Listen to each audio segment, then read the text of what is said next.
Most of the parents, they decide for their kids. Like, my kid, we saw in Three Idiots, right? ये engineer बनेगा. So that kind of thing. What do you have some suggestions for young parents, or means any parents basically? So at the end of the day, what parents want is for their child to not fail.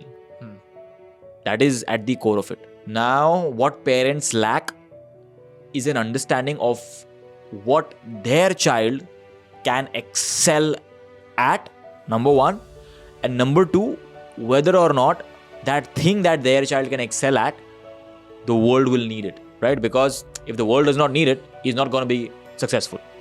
He's not going to be able to sell himself or his service or his product. So number one is understanding your child really well.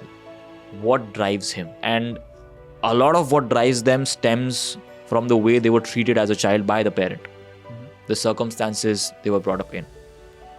Okay.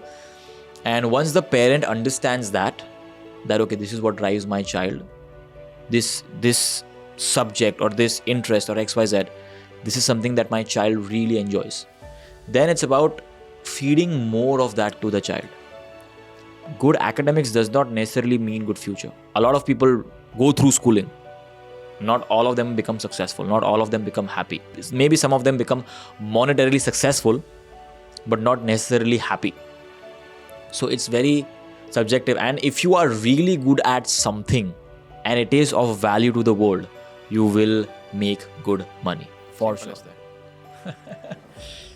So once the parent understands that, okay, this is something that might be in demand in future, whatever their child is good at, that is where the gap gets bridged. But most parents are too busy providing for their family, which is okay, which is not bad at all. Because they are busy providing for that family, they don't have time to actually think about this.